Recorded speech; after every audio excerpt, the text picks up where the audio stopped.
Buenas noches, damas y caballeros. Bienvenidos a otro encuentro especial. Antes de comenzar, quiero saber quiénes me acompañan hoy. Comenten desde dónde están viendo y qué hora es por allá.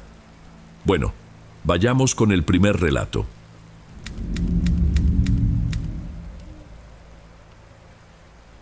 Buenas noches, Don. Me llamo Luciana. Lo que estoy por contarte sucedió hace mucho tiempo. Creo que por ahí del 2001, durante unas vacaciones de verano que pasábamos en casa de mi bisabuela. Su casa no estaba en un rancho ni nada parecido. Era una casa normal, la última en una calle cerrada, en una colonia que ya había visto mejores épocas. Pero para mí, ese lugar se sentía como un mundo aparte, un sitio donde el tiempo avanzaba más lento y el silencio tenía un peso particular. La razón de esa pesadez tenía nombre y apellido: Ciro, mi tío abuelo. Él había fallecido más de 10 años antes, en un accidente de coche durante una madrugada lluviosa, pero dentro de esa casa era como si acabara de salir. Mi bisabuela, Lidia, había convertido su luto en una especie de devoción privada. Era una señora pequeña, encorvada, que se movía por la casa sin hacer ruido y hablaba lo mínimo indispensable. Su vida giraba en torno a lo que ella llamaba el rincón de su memoria. Era una mesita de madera oscura en su habitación. Encima, un portarretratos con la única foto que vi en mi vida del tío Ciro, un muchacho de 20 y tantos años, sonriendo, con el cabello un poco más largo de lo que se usaba en ese entonces. Junto a la foto, una veladora blanca permanecía encendida día y noche, dentro de un platito de cerámica. Y, del otro lado, un vaso de vidrio con agua, que ella cambiaba cada mañana, sin falta. Nadie tocaba ahí, nadie se atrevía. Nosotros, los niños, sabíamos que esa habitación era territorio prohibido. Lo sentíamos. No era miedo, era una especie de respeto por su dolor. Un dolor tan antiguo y tan presente que parecía haberse metido en las paredes, en los muebles, en el aire que respirábamos ahí dentro. Para la bisabuela Lidia, el tío Ciro no se había ido. Solo estaba esperando en otro lugar, y ese altarcito era la promesa de que ella nunca, jamás lo olvidaría. El problema es que, quizás, él necesitaba justo lo contrario. Yo siempre he tenido el sueño pesado, de esos que te tumban, pero no en esa casa. Ahí, dormir era difícil. Y fue en una de esas noches, con el sonido del reloj de la sala marcando el tiempo lentamente, que soñé con él por primera vez.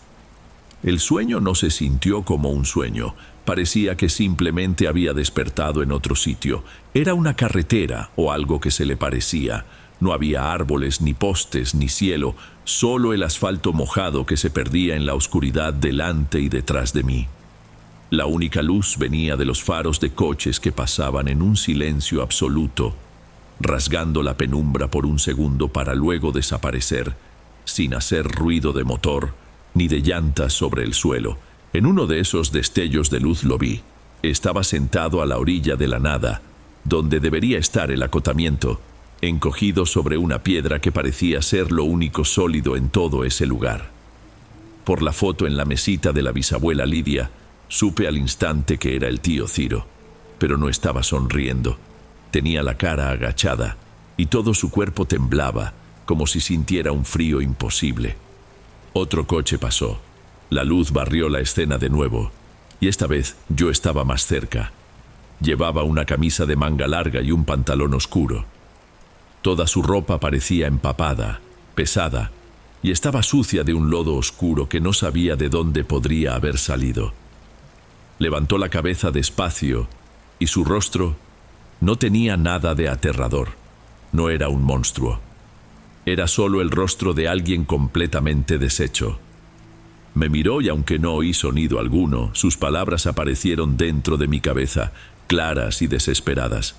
Era un pensamiento que no era mío. Habla con mamá, dile que ya no llore. Por favor, dile que eso me tiene atrapado aquí, que me lastima. Me desperté de golpe. La habitación estaba oscura, silenciosa, a excepción de mi propia respiración agitada. No grité. Me quedé ahí, acostada, con el corazón latiendo de una forma extraña y sintiendo una angustia que no era mía. Era un dolor profundo, una tristeza de adulto que yo no tenía edad para comprender, pero que, de alguna manera, sentía como si fuera propia. Pasé toda la mañana con un nudo en el estómago. Jugué con mis primos en el patio, pero sin ganas, sintiendo la mirada de mi madre, Cecilia, siguiéndome de vez en cuando. Ella sabía que algo andaba mal. Las mamás siempre lo saben. A la hora de la comida, mientras la bisabuela Lidia tomaba su siesta sagrada, mi madre me llamó a la cocina con el pretexto de que le ayudara a secar los trastes. El olor a frijoles de la olla todavía flotaba en el aire. No fue directa, se quedó en silencio un rato, solo se escuchaba el ruido de los platos. «Andas muy callada hoy, hija, ¿pasó algo?», dijo, sin voltear a verme. Me encogí de hombros mirando el trapo de cocina en mi mano. «Solo fue un sueño feo, mamá, no es nada». Ella dejó lo que estaba haciendo y se recargó en el fregadero, mirándome seriamente. «¿Qué sueño?». Respiré hondo y le conté.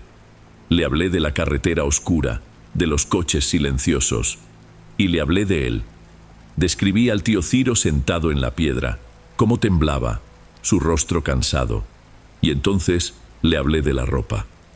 Estaba todo mojado, mamá, y su ropa era una camisa oscura, de botones, y un pantalón. Estaba todo lleno de lodo, como si se hubiera caído en un charco. El rostro de mi madre cambió. No fue de repente, fue lento. El color se le fue de la cara, y sus ojos se quedaron fijos en los míos, pero era como si estuviera viendo otra cosa, una escena de mucho tiempo atrás. Su mano, que sostenía una taza, se quedó suspendida en el aire. «Luciana». Su voz fue apenas un susurro, muy bajito.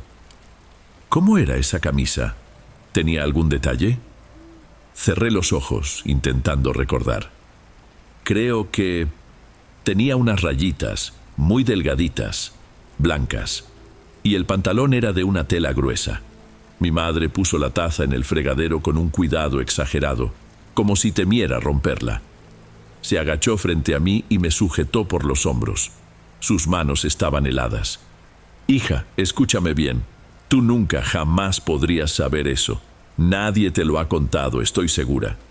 Hizo una pausa y vi el esfuerzo que hacía para mantener la voz firme. «Esa ropa que acabas de describir fue la ropa que tu tío Ciro estaba usando el día del accidente. Fue la ropa con la que lo enterramos. Se me fue el aire.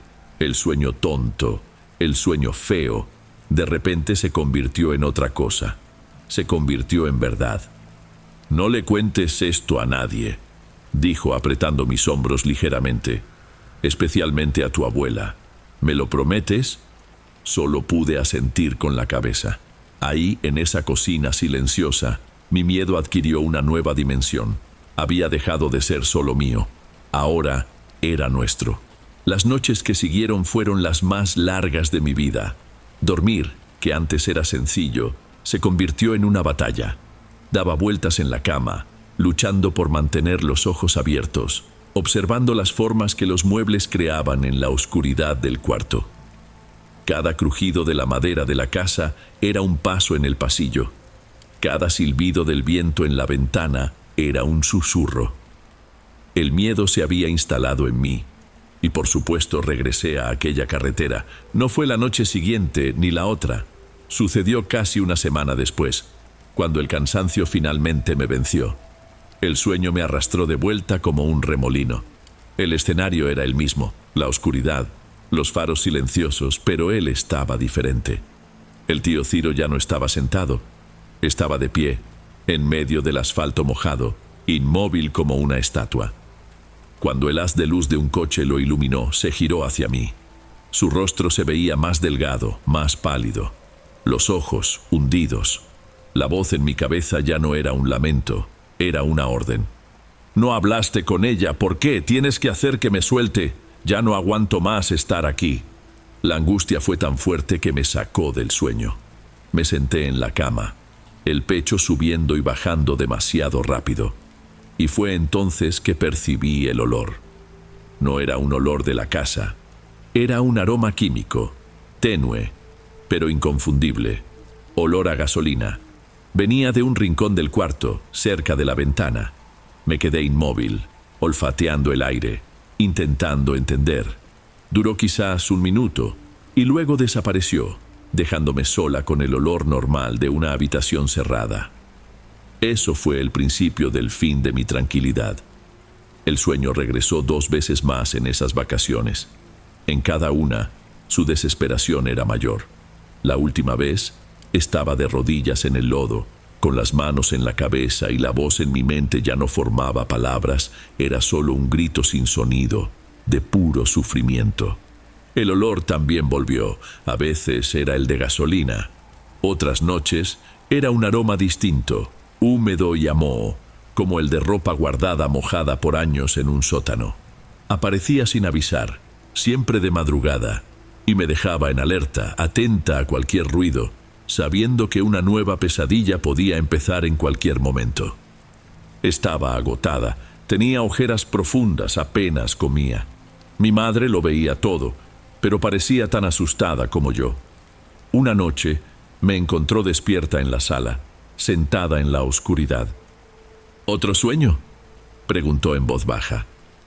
Yo solo asentí con la cabeza. Mamá, tenemos que hacer algo, él está sufriendo. Me abrazó con fuerza y sentí que estaba temblando. Lo sé, mi niña, lo sé, pero ¿cómo? ¿Cómo le decimos algo así a tu abuela?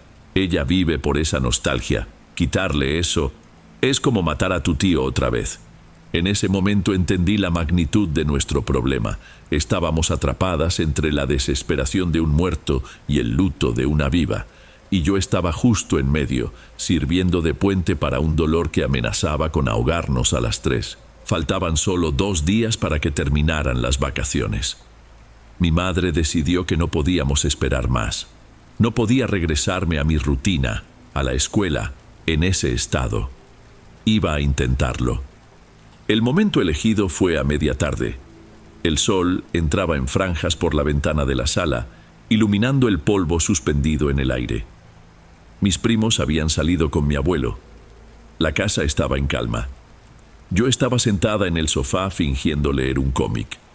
Mi madre se sentó en el sillón frente a la bisabuela Lidia, que descansaba los ojos en una mecedora, moviéndose a un ritmo lento y constante. «Mamá», empezó mi madre y la mecedora se detuvo. La bisabuela abrió los ojos. «Necesitamos hablar de Ciro». Su nombre en el aire pareció cambiar la temperatura de la sala. Mi bisabuela no dijo nada. Solo se acomodó el rebozo sobre los hombros y esperó. Sus manos, delgadas y manchadas por el tiempo, descansaban en su regazo. Mi madre me miró buscando en mí un apoyo silencioso y continuó. Habló con la voz más suave que pudo, explicando que yo no andaba bien, que estaba teniendo pesadillas. Y entonces, con todo el cuidado del mundo, le contó. Le contó sobre la carretera, sobre la petición de él. No mencionó el lodo, ni la ropa, solo el dolor. Él no está en paz, mamá. Pidió que ya no llores. Dijo que tu sufrimiento lo está lastimando allá donde está. Mientras mi madre hablaba, el rostro de la bisabuela Lidia no mostraba nada. Escuchó todo sin parpadear, sin expresar una sola emoción. Un silencio pesado cayó sobre nosotras cuando Cecilia terminó de hablar. El único sonido era el del lento y mecánico avance de las manecillas del reloj en la pared. Finalmente ella se giró, pero no miró a mi madre. Me miró directamente a mí. Sus ojos, pequeños y hundidos, me examinaron por un largo rato. «¿Entonces habla contigo?» Su voz era baja, pero tenía una firmeza aterradora. No pude responder, solo asentí con la cabeza. Una sonrisa mínima, casi imperceptible y nada feliz, se dibujó en sus labios. «Entonces no me ha olvidado. Mi hijo todavía se acuerda de su madre. Todavía está cerca». Mi madre se inclinó hacia adelante, su voz subiendo un tono, una mezcla de súplica y frustración. «No lo entiendes, está sufriendo. Es la veladora, es el llanto de todos los días. No estás dejando que su alma siga su camino». Fue ahí que la expresión de la bisabuela Lidia se derrumbó. Lo que surgió no fue tristeza, Fue una terquedad dura, una furia fría que me asustó más que cualquier sueño. «Es lo único que me queda de él», dijo, la voz súbitamente firme. «Es mi dolor, es mi nostalgia. Ustedes no tienen el derecho de quitarme eso. Nadie lo tiene». Se levantó, su pequeño cuerpo pareciendo llenar el espacio con una fuerza que no sabía que poseía. Nos dio la espalda y caminó, con pasos lentos pero decididos, hasta su habitación. Escuchamos la puerta cerrarse. Luego, el suave clic de la llave girando en la cerradura. La conversación había terminado. La sentencia estaba dictada. Los 2 últimos días de esas vacaciones fueron sofocantes. El ambiente en la casa se volvió pesado. Nadie volvió a tocar el tema. Yo evitaba el pasillo que llevaba a la habitación de la bisabuela Lidia, y cuando me cruzaba con ella me lanzaba una mirada que no era de enojo, sino de una extraña posesión, como si yo fuera un secreto que ahora le pertenecía. Regresar a casa fue un alivio que nunca antes había sentido. Los años pasaron, crecí, y esa historia se fue acomodando dentro de mí, convirtiéndose en uno de esos recuerdos que duelen si los mueves demasiado. Mi bisabuela, Lidia, falleció unos 6 años después de aquel verano. Mi madre me contó que se fue durmiendo, en paz. Dijeron que, hasta su último día, la veladora para su hijo continuó encendida y el vaso de agua lleno. Después del entierro, mi abuela y mis tías, con un respeto triste, finalmente desmontaron el pequeño altar. La foto fue guardada en un álbum. La mesita fue a un rincón de la sala. La puerta de esa habitación, finalmente, se abrió. Nunca más soñé con la carretera. Nunca más vi al tío Ciro. Quiero creer que, con la partida de su madre, el ancla que lo retenía finalmente se soltó. Quiero creer que pudo, al fin, descansar. Pero la historia no termina ahí. Al menos, no para mí. Aquella experiencia no me dejó con miedo a los espíritus o a las apariciones. Me dejó un miedo mucho más profundo. El miedo a la fuerza que tiene nuestro dolor. El miedo de ver cómo el amor de alguien puede convertirse en una prisión para otra persona. A veces, hoy, ya adulta, en mi propia casa, me despierto de madrugada con un silencio distinto. Y por un instante, solo por un instante, me parece sentir un olor muy tenue, casi imaginario, a veladora recién apagada. Es en esos momentos que miro hacia el rincón oscuro de mi cuarto y me pregunto si mi recuerdo de aquel dolor no se ha convertido, a su vez, en una especie de altar, y si hay alguien más, además de mí, prestándole atención.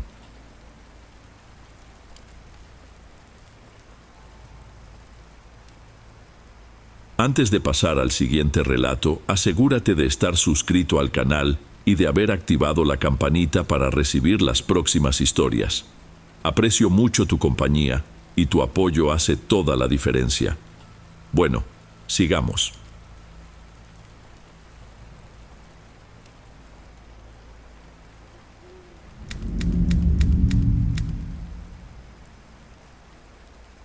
Hay ciertas lluvias que parecen querer borrar el mundo.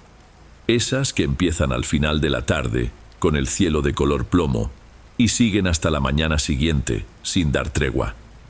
En días como esos, intento no quedarme solo. El sonido de las gotas sobre el techo me devuelve un recuerdo, uno muy feo, que vive en el fondo de mi memoria, y que pertenece a un tiempo y a una casa que ya no existen. Mi nombre es Pedro y la historia que necesito contar no es realmente mía. Les perteneció a mi madre, Aurora, y a mis tías, Ximena y Camila. Yo solo soy el heredero de lo que quedó de ella. Todo ocurrió en la casona de mi abuela, una de esas construcciones enormes y antiguas, con un patio central hacia el que daban todas las puertas y ventanas. La casa tenía más habitaciones que personas y un eco que guardaba el sonido de nuestros pasos por demasiado tiempo. Mi abuela era el centro de ese universo, con sus 3 hijas girando a su alrededor. Yo era apenas un niño, un espectador lejano. Fue mi mamá quien me habló de él por primera vez. No lo trataba como un secreto terrorífico, sino como una rareza de la casa con la que había aprendido a vivir. Ella lo llamaba el muchacho de papel. Según me contaba, solo aparecía en las noches de tormenta. No era una aparición, ni una sombra. Era algo físico. Llamaba a la puerta de su cuarto. El sonido no era el de unos nudillos contra la madera. Era diferente. Un raspado seco, insistente, como el de una rama arrastrándose por el suelo. Mi mamá decía que abría la puerta y él estaba ahí. Una figura de tamaño real, con la forma de un joven delgado, hecho enteramente de lo que parecía ser papel de periódico amarillento compactado y húmedo. Ella nunca sintió miedo. Decía que había una calma extraña en él. Daba un paso a un lado, le abría paso, y él entraba en la habitación, sin hacer más ruido que un ligero crujido, como de papel arrugándose.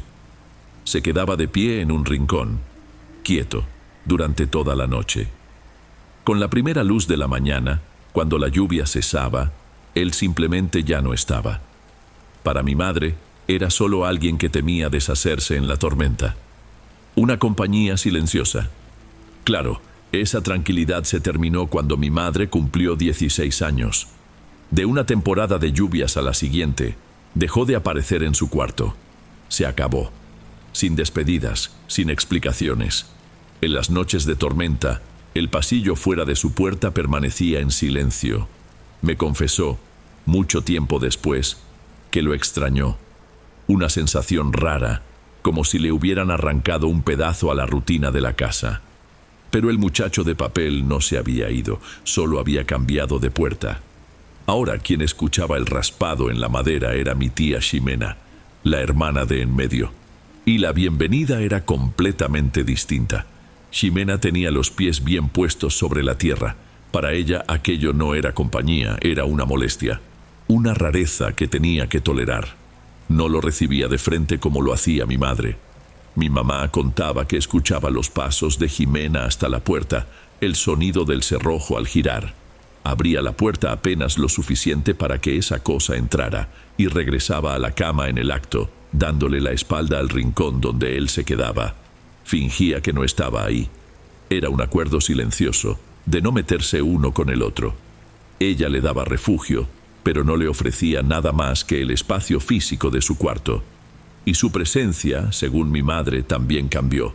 La calma que ella sentía cuando estaba en su habitación fue reemplazada por una sensación de ser observada.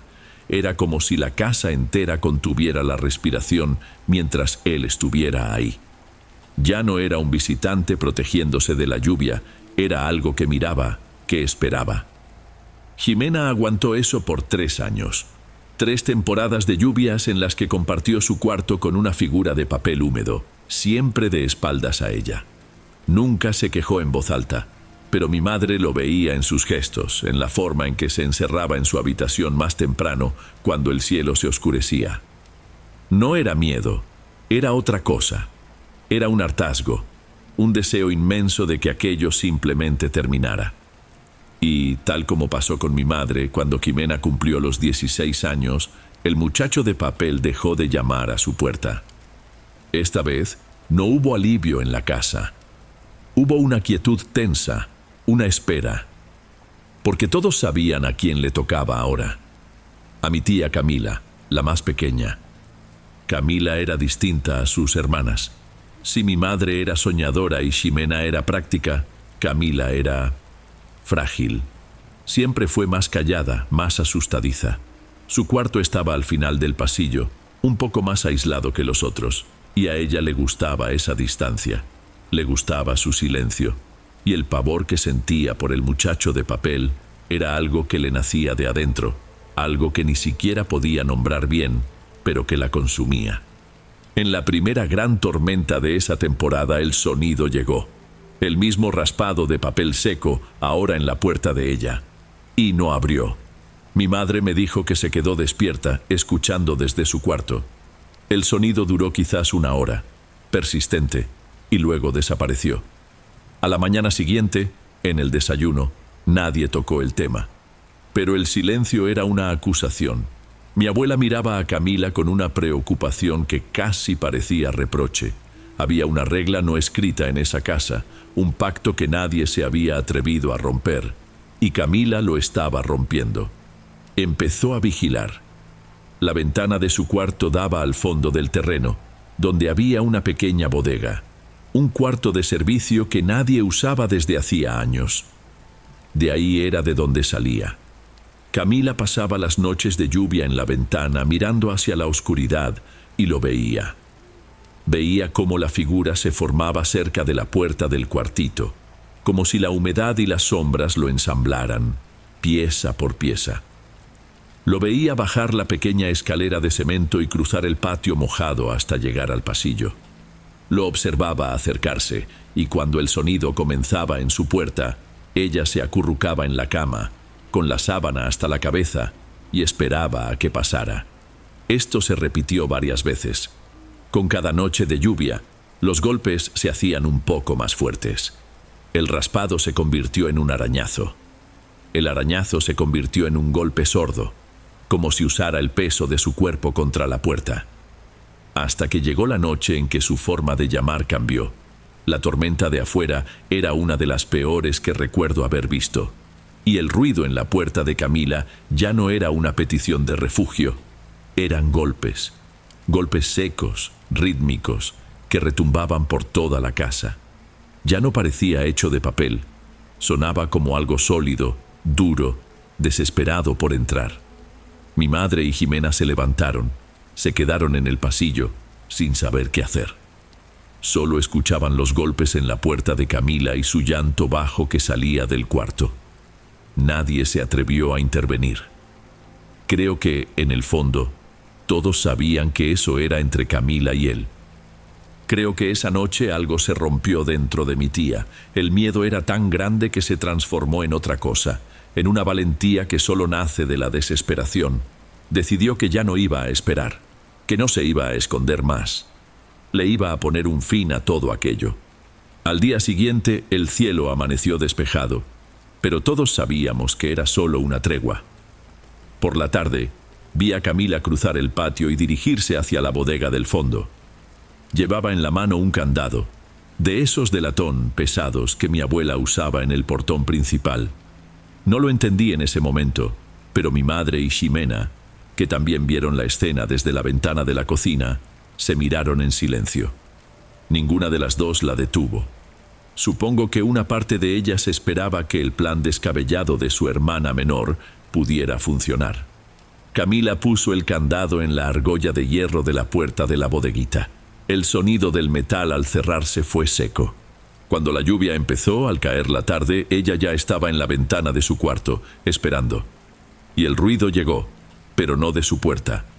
Venía de lejos, amortiguado por la distancia y el agua que caía. Eran los mismos golpes de la noche anterior, solo que ahora sonaban ahogados. Golpes sordos, frenéticos, que parecían venir de adentro de esa pequeña construcción. Ya no era un sonido de papel. Era el sonido de algo duro y furioso que quería romper la madera. Mi mamá dijo que el ruido duró horas. Luego se detuvo. La lluvia continuó, pero el sonido de los golpes no. Creo que todos en la casa respiraron un poco más tranquilos. Quizás Camila lo había logrado. Quizás se había acabado. Ella debió irse a dormir sintiéndose victoriosa. A la mañana siguiente, la rutina. Mi abuela en la cocina, preparando el café, llamó a sus hijas. Mi madre bajó, poco después Jimena. Esperaron a Camila. Mi abuela volvió a llamar, ya con un tono de impaciencia. Como no respondió, le pidió a mi madre que fuera a despertarla. Mi madre subió la escalera sin prisa. Escuché cuando tocó la puerta del cuarto de Camila. «¿Camila? El café está servido». No hubo respuesta. Tocó de nuevo, más fuerte. La perilla giró. El grito que salió de ahí fue algo que nunca más olvidé. Fue un sonido que rasgó el silencio de la casa. Jimena y mi abuela subieron corriendo. Yo fui detrás, pero me ordenaron quedarme al pie de la escalera. Desde donde estaba no podía ver dentro del cuarto, solo veía sus espaldas paradas, congeladas en la entrada. Mi madre solo pudo contarme lo que vio años después y aún así su voz temblaba. Camila estaba tirada en el suelo, boca abajo, cerca de la cama. Lo primero que mi madre pensó fue que se había desmayado. Ella y Jimena la voltearon, y entonces vino el grito. La piel de mi tía ya no estaba. No era sangre, no era una herida normal. Todo su cuerpo estaba cubierto por miles y miles de cortes diminutos, finos como un cabello, tan juntos uno del otro que parecía que toda la capa superior de su piel había sido raspada, lijada hasta dejar la carne viva. El patrón era metódico, demasiado preciso para haber sido hecho por una persona o un animal. Su rostro estaba congelado en una mueca de puro pavor, con los ojos abiertos, fijos en algún punto del techo. Y lo peor de todo, el detalle que atormenta a mi madre hasta hoy. Camila todavía respiraba. Un movimiento casi imperceptible en su pecho, un sonido bajo, un gemido que apenas salía de su garganta. Estaba viva. Había estado consciente mientras eso ocurría. En ese momento, mientras mi abuela llamaba a los servicios de emergencia con la voz rota, mi madre y mi tía Jimena se miraron y lo supieron al instante. No necesitaron decir una palabra. Su llanto se secó y fue reemplazado por una rabia helada, una certeza de lo que tenían que hacer. Ellas sabían quién lo había hecho. Dejaron a mi abuela cuidando el cuerpo de Camila y salieron de la casa. Cruzaron el patio. La lluvia ahora era solo una llovizna fina y fría. Fueron directamente a la bodega del fondo. El candado que Camila había puesto seguía ahí, intacto, pero la puerta de madera estaba astillada desde adentro, con grietas y marcas de golpes. Forzaron la puerta para abrirla. No sé cómo, si con el hombro, a patadas, con alguna herramienta que encontraron por ahí. Solo sé que entraron, y él estaba adentro. En medio del pequeño y húmedo cuarto, el muchacho de papel estaba parado, quieto, como si las estuviera esperando. Lo arrastraron hacia afuera, al centro del patio de cemento.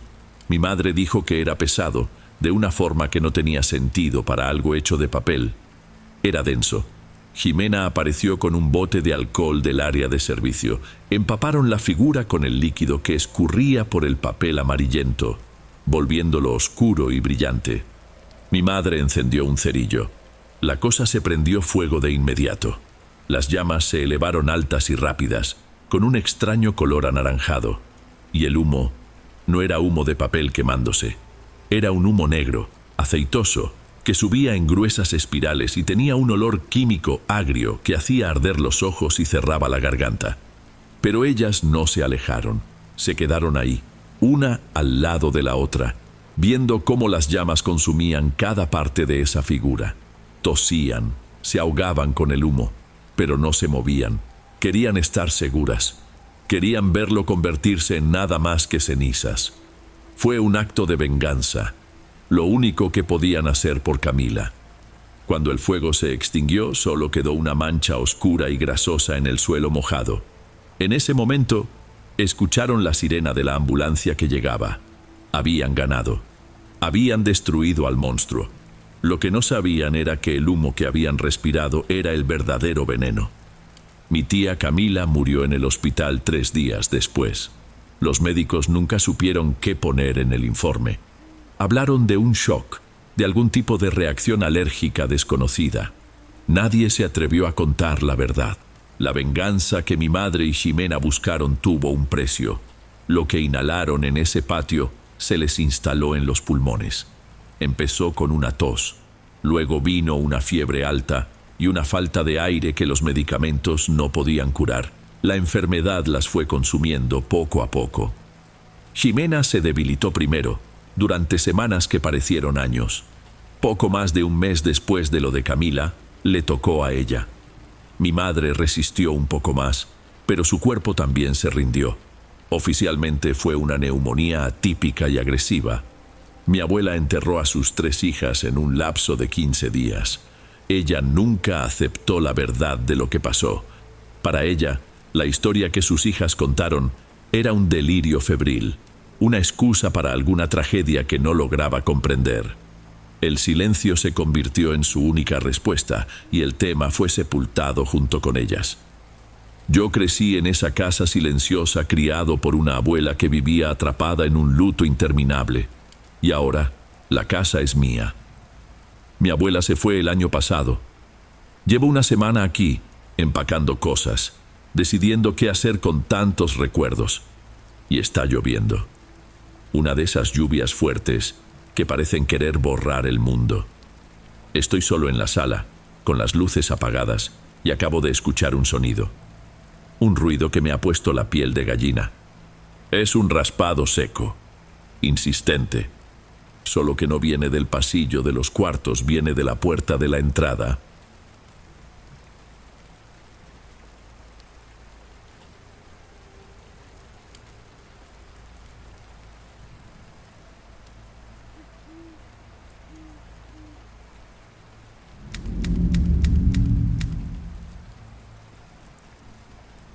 Hay decisiones que uno toma pensando solo en la renta del mes que entra, en el bote de leche que hace falta. No nos detenemos a pensar en qué más puede venir en letras chiquitas. Hace unos 4 años, yo aprendí esa lección de la peor manera. Me llamo Elena. Mi esposo, Sergio, se había quedado sin trabajo en el taller un par de meses antes, y nuestro Benito apenas si era un recién nacido. El dinero de su liquidación, que de por sí era poco, se nos estaba haciendo nada. Fue un conocido de Sergio quien llegó con la propuesta. El dueño de un rancho, un lugar bastante alejado, necesitaba a alguien que le cuidara la propiedad. Era más que nada para que se viera gente, nos dijo, y para mantener a raya la maleza. A cambio, podíamos vivir en la casita que había ahí, sin pagar renta. Para quienes andábamos contando las monedas para el pan, aquello sonaba casi a un milagro. Fuimos a hablar con el propietario, un señor ya grande con una mirada cansada. Fue muy directo, quizá demasiado. Nos dijo que la tierra era buena, pero que tenía fama, que la gente no solía durar mucho tiempo ahí. El último velador se fue hace como 6 meses. Dejó hasta sus herramientas. Lo dijo sin mirarnos a los ojos mientras jugaba con unas llaves en el bolsillo. ¿Pero por qué se van?, le pregunté mientras Benito se quejaba en mis brazos. El hombre se encogió de hombros. Por un momento creí que diría algo más, pero solo soltó un suspiro. Cosas de la gente de campo. Dicen que en ese lugar se duerme mal. Sergio, siempre tan práctico, solo quería saber los detalles del trabajo. A mí me dio mala espina, pero ¿qué podía decir? No teníamos a dónde ir. Aceptamos el trato. El camino de terracería parecía no acabar nunca. Con cada curva, la señal del celular se debilitaba un poco más, hasta que se perdió por completo. Y entonces, en medio de un tramo de monte más espeso, vimos la casa. Era una construcción pequeña, de ladrillo aparente y techo bajo. Tenía un cuarto principal que sería nuestra recámara y sala, una ventana mínima, y una cocina que era básicamente un techado por fuera, con un fogón de leña improvisado. No era un hogar, era un refugio. Lo primero que noté fue cómo la vegetación parecía querer tragarse la casa, creciendo demasiado cerca de las paredes. Sergio bajaba nuestras pocas cosas de la camioneta prestada, emocionado por el espacio, por el aire puro. Yo solo podía ver esa ventanita del cuarto. Era demasiado pequeña, con un barrote grueso por dentro. Parecía menos una ventana y más un puesto de vigilancia para ver lo que había afuera, o para evitar que algo entrara. Para ser sincera, los primeros días intentamos crear un hogar. Sergio se pasaba el día bajo el sol, machete en mano, limpiando el terreno que estaba invadido por la maleza. Es un buen hombre, muy trabajador. Él veía en ese trabajo pesado nuestra oportunidad para empezar de nuevo. Mientras, yo me quedaba con Benito, tratando de acomodar nuestras cosas en aquel único cuarto, lavando la ropa en el lavadero de afuera y tendiéndola en un tendedero improvisado. Y fue ahí, en el tendedero, donde empezó la sensación. ¿Saben cuando sientes un escalofrío en la nuca? Esa certeza de que alguien te está mirando. Yo me detenía, con la pinza de ropa en la mano, y volteaba hacia la línea oscura de los árboles que rodeaban el claro de la casa. No veía nada, solo el movimiento de las hojas y el zumbido de los insectos. Me decía a mí misma que eran tonterías, que era la soledad, el cambio de vida. Pero la sensación no se iba, empeoraba. Parecía venir siempre del mismo punto de un grupo de árboles más denso y oscuro. Benito también cambió. Él, que siempre fue un bebé tranquilo, empezó a tener ataques de llanto de la nada, sobre todo cuando el sol comenzaba a ocultarse. Un llanto de agonía, de sufrimiento. No me miraba a mí. Miraba por encima de mi hombro, hacia el rincón más oscuro del cuarto, o fijamente a la ventanita enrejada. De noche el lugar se transformaba. Los sonidos del monte, que de día eran normales, en la oscuridad sonaban distinto. El viento silbaba en el techo de una forma extraña. A veces oíamos lo que parecía una rama arañando la pared de afuera. Un sonido seco, insistente. «Son solo los animales del monte, Elena», decía Sergio dándose la vuelta para dormir, agotado por el día de trabajo. Tú tranquila, pero yo no podía. Me quedaba despierta con el quinqué al mínimo, solo escuchando, abrazada a mi hijo. Hasta que una mañana de jueves la cosa dejó de ser solo una sensación. Fui a abrir la ventana y había algo en el alféizar, por fuera. No era una hoja, no era un bicho. Era una trencita, pequeña, muy bien hecha. Parecía una artesanía extraña, hecha de zacate seco y un tipo de cabello oscuro y grueso que nunca había visto. Estaba ahí, colocada a propósito, justo en el centro de la ventana, para que yo la viera. Se me revolvió el estómago. Alguien se había acercado lo suficiente a nuestra casa durante la noche para dejar eso, y nosotros no oímos nada. Sergio me quitó la trenza de la mano con una rabia silenciosa. No dijo nada, solo fue al fogón de leña y la arrojó entre las brasas que aún quedaban del desayuno. El olor a cabello quemado llenó el aire, un olor horrible, y los dos nos quedamos ahí, parados, viendo cómo el fuego la consumía. «Han de ser unos mocosos», dijo él, más para convencerse a sí mismo que a mí. «Algún vecino que no tiene qué hacer queriendo asustar a los nuevos». Pero no teníamos vecinos, al menos no lo suficientemente cerca como para una broma a mitad de la noche. Ese día, Sergio trabajó cerca de la casa.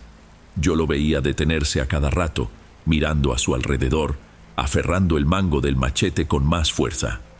Antes de que oscureciera, reforzó la tranca de la puerta con un trozo de viga que encontró por ahí. Un gesto que decía todo lo que sus palabras callaban. La noche llegó distinta, silenciosa. Faltaba el sonido de los grillos, de las ranas. Un silencio que parecía esperar algo. Nos acostamos, pero nadie durmió. El quinqué estaba encendido, muy bajo, creando sombras largas en el cuarto. Y entonces lo oímos. Un toque ligero en la madera de la ventana, y luego otro. No era una rama. El ritmo era intencionado, como si alguien estuviera golpeando con la punta de un dedo. «¿Oíste eso?», susurré con el corazón hecho una piedra en el pecho. Sergio solo se llevó el dedo a los labios con los ojos fijos en la ventana. El toque se detuvo ahí y recomenzó en la puerta, suave, como si buscara un punto débil. Fue cuando miré a Benito. Dormía en una caja de madera forrada con una sábana, junto a nuestro colchón en el suelo. Pero no estaba dormido. Sus ojos estaban abiertos, brillando en la penumbra, y se estaba moviendo. Sin hacer ruido se estaba arrastrando de espaldas como un gusanito hacia la rendija de luz debajo de la puerta. Era un movimiento que no era de un bebé. Era guiado. En un impulso me lancé al suelo y lo agarré. Su cuerpo estaba frío. Lo abracé con todas mis fuerzas y en el segundo en que mi piel tocó la suya, el infierno se desató afuera. Los toques suaves se convirtieron en golpazos. La puerta de madera temblaba por completo, como si un animal grande se lanzara contra ella una y otra vez. La reja de la ventana vibraba, produciendo un ruido metálico y agudo, como si la estuvieran arrancando de la pared. Sergio se arrojó contra la puerta, apuntalándola con su propio cuerpo. Y por encima de todo ese estruendo surgieron otros dos sonidos. El primero era un sonido pesado y rítmico, como el de alas enormes batiendo el aire, muy cerca de la casa. El segundo El segundo era una risa, no era una risa humana, era un sonido seco y agudo como el de una rama raspando otra, un sonido que era pura maldad, y venía de todas partes al mismo tiempo. No sé cuánto tiempo estuvimos así. Sergio recargado en la puerta, yo encogida en un rincón con Benito sollozando contra mi pecho. Poco a poco, la violencia de afuera disminuyó. Los golpes cesaron. El sonido de las alas se alejó. La risa se deshizo en el aire. Lo que quedó fue un silencio que zumbaba en los oídos, cargado con lo que acababa de pasar. Sergio se apartó de la puerta lentamente. En la oscuridad, solo veía su silueta, pero podía sentir el temblor que recorría su cuerpo. No era solo miedo, era rabia. Una rabia ciega, de animal acorralado.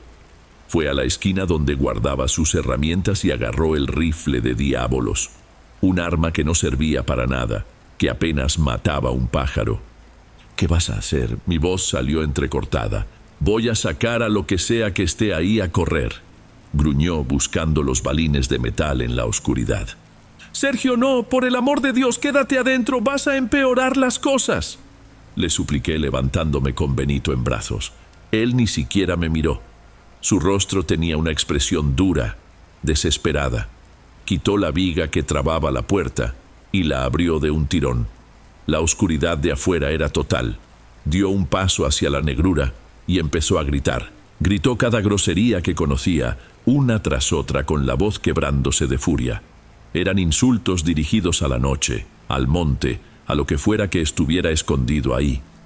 Le dio la vuelta a la casa corriendo, un hombre solo con un arma inútil desafiando a una sombra. Yo me quedé en la puerta, paralizada, abrazando a mi hijo y esperando lo peor, esperando un grito que no fuera de rabia, sino de dolor. Pero no pasó nada, ningún sonido respondió a sus desafíos. Después de unos minutos que parecieron una vida, regresó. Entró a la casa jadeando, el sudor corriéndole por la cara, y cerró la puerta. Dejó caer el rifle al suelo y el sonido del metal contra la tierra apisonada fue nuestra derrota. Se recargó en la pared y se deslizó hasta el suelo, con la cabeza entre las manos.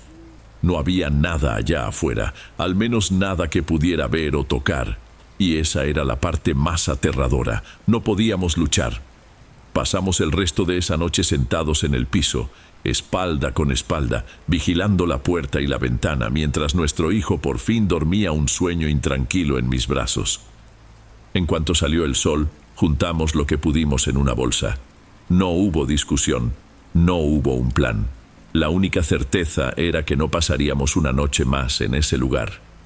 Sergio tenía el rostro demacrado, ojeras profundas. La furia de la noche anterior había sido reemplazada por un miedo silencioso y pesado. Solo había una persona a la que podíamos pedirle ayuda. Mi abuelo. Vivía en un pueblito a unas 2 horas de ahí.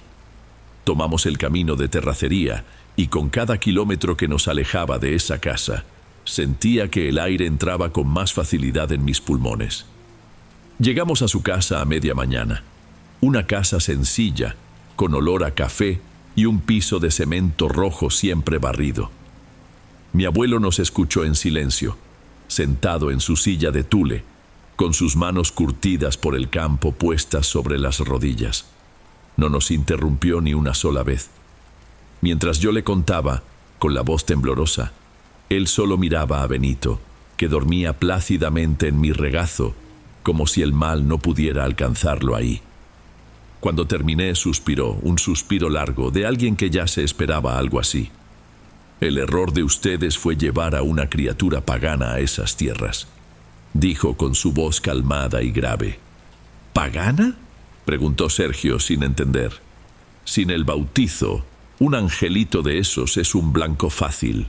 Es como una casa con la puerta abierta para que entre la maldad. Y en esas tierras ya hay maldad de sobra. Mi abuelo entonces nos contó lo que sabía, de la última pareja que vivió ahí. Ellos también tenían un hijo pequeño, un niño. La gente cuenta que el niño se enfermó de un día para otro. Una fiebre que no cedía, un llanto que no paraba. El doctor dijo que era mal de ojo, Pero no era enfermedad, Elena. A ese niño lo vaciaron. La cosa que vive en ese monte se alimenta de la pureza de quien todavía no tiene el nombre de Dios. Un escalofrío me recorrió entera. La historia del propietario, la fama del lugar, todo encajó de la manera más terrible. Tienen que bautizar a Benito, pero ya, dijo mi abuelo muy serio. Nos advirtió que, ahora que la cosa se había manifestado, no se rendiría fácilmente. Las próximas noches serían peores. Teníamos que aguantar. Regresamos al rancho al atardecer, con el miedo acompañándonos como una sombra. Las 2 noches siguientes fueron una pesadilla. Ya no eran solo golpes, eran susurros. Del otro lado de la pared del cuarto, una voz delgada como una hoja seca me llamaba por mi nombre. Por la mañana, encontramos arañazos largos en la puerta, surcos profundos en la madera, como hechos por uñas muy largas y muy fuertes. El día del bautizo amaneció gris. Estábamos agotados, moviéndonos por inercia. Le puse a Benito la ropita blanca que había sido mía, un roponcito amarillento por el tiempo. Estaba caliente, con una fiebre baja que no cedía, y se quejaba con un llanto débil, cansado. El ambiente en la casa parecía esperarnos, denso, como si supiera de nuestros planes y no fuera a dejarnos salir tan fácil. La camioneta tardó en arrancar. Sergio intentó darle marcha 3, 4 veces. Con cada giro del motor que fallaba, el corazón se me encogía más. Al último intento, con una pequeña explosión, el motor por fin encendió. El camino al pueblo fue tenso. No solté a Benito ni un segundo, apretándolo contra mi pecho, con su carita cubierta por la manta. Tenía un miedo irracional de que si la cosa lo veía por el cristal del carro pudiera intentar algo. Sergio manejaba en silencio con los nudillos blancos de tanto apretar el volante. La iglesia era una construcción antigua en el centro de la placita del pueblo. Apenas cruzamos la puerta de madera maciza, sentí una diferencia. El aire era más ligero. El silencio aquí era de paz, no de amenaza. Era como si hubiéramos cruzado una frontera invisible, dejando la persecución afuera. El sacerdote era un viejito de cabello blanco que nos recibió con una sonrisa bondadosa. No hizo preguntas. Creo que vio la desesperación en nuestros ojos. Empezó la ceremonia, y su voz, tranquila y rítmica, llenó la pequeña capilla. Pero cuando tomó a Benito en sus brazos para el rito del agua, mi hijo, que había estado somnoliento y callado, empezó a gritar. No era el llanto de un bebé, era un grito agudo, penetrante, de pura agonía, un sonido que hizo que el propio padre titubeara. En ese mismo instante, un viento fuerte sopló afuera, y las puertas de la iglesia se cerraron de un golpe que retumbó en el salón vacío. El sacerdote se asustó, pero se recompuso de inmediato. Recitó las palabras en latín con más fuerza, derramó el agua bendita sobre la frente de mi hijo y dijo: «Yo te bautizo en el nombre del Padre, del Hijo y del Espíritu Santo». En el momento en que se pronunció la última palabra, el grito de Benito cesó. Se quedó en completo silencio, parpadeó, miró hacia el techo de la iglesia con una calma que no le había visto en días, y simplemente se quedó dormido en los brazos del Padre. La paz que lo invadió fue tan instantánea, tan total, que me puse a llorar ahí mismo, un llanto silencioso de puro alivio. Cuando regresamos a la casa, al final de ese día, se podía sentir el cambio en el ambiente. Aquella atmósfera pesada que nos había estado asfixiando por semanas se había ido. Era solo una casa de nuevo, no una trampa. Esa noche y todas las que siguieron, el silencio volvió a ser solo silencio. Los golpes, los susurros, los arañazos, todo desapareció. La sensación de ser observados se esfumó. Nos quedamos en el rancho unos 4 meses más, el tiempo justo para juntar algo de dinero y encontrar un lugar nuestro en la ciudad. Nunca más volvimos a hablar del tema. Es como una herida cerrada que uno tiene miedo de tocar.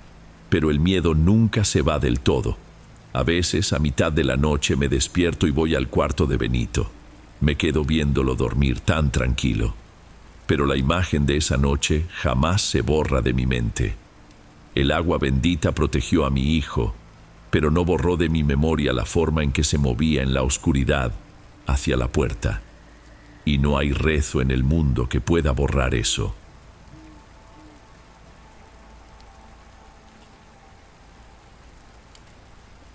Bueno, amigos, estos fueron los relatos de hoy. Espero de corazón que les hayan gustado. Subo nuevos videos todos los días y me dará mucho gusto verlos en los próximos.